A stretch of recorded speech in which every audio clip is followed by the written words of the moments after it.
নমস্কার, আমি শুভঙ্কর তালুকদার। আমি এই ভিডিওতে কীভাবে রিচার্জ করতে হবে সেই বিষয়ে তথ্য দিয়ে আপনাদের সাহায্য করব।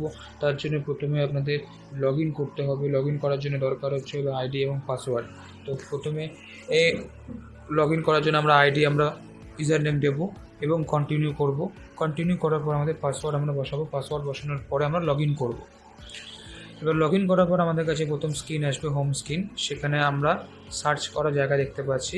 সেখানে আমরা সার্চ করব কাস্টমার মোবাইল নাম্বার দিয়ে। আমরা সার্চ করার পরে আমাদের এখানে অপশান দেখতে পাচ্ছি। এর পরের স্ক্রিনে, পরের পেজে আমরা দেখতে পাচ্ছি যে রিচার্জ অপশান। আমাদের কাছে যখন রিচার্জ অপশান আমরা দেখতে পাচ্ছি, তো আমরা রিচার্জ অপশানে ক্লিক করব। ক্লিক করার পরে আমাদের রিচার্জ অপশানটি খুলে যাবে।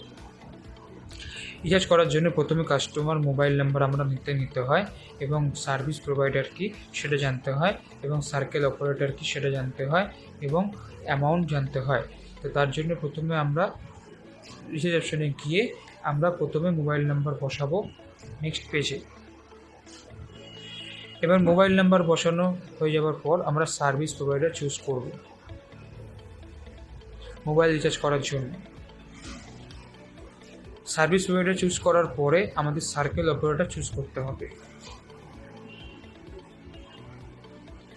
সার্কেল অপারেটর চুজ করার পরে আমাদের ব্রাউজ প্ল্যান করতে হবে, যেটা কাস্টমারের প্রয়োজন। সেখান থেকে আমরা ব্রাউজ প্ল্যান করব কাস্টমার যেটা প্রয়োজন এবং সেটা সিলেক্ট করে ক্যালকুলেট চার্জেস করতে হবে। আমরা ব্রাউজ প্ল্যানের মধ্যে দেখতে পাচ্ছি অনেকগুলো প্ল্যান রয়েছে।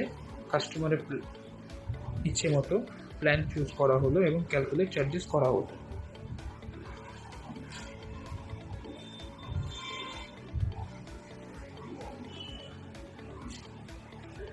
ক্যালকুলেট চার্জেস করে নেওয়ার পরে আমরা নেক্সট অপশানে যাব। কনফার্মেশন করব। কনফার্মেশনের মধ্যে mobile number, service provider, amount confirm করার পরে আমরা নেক্সট করব।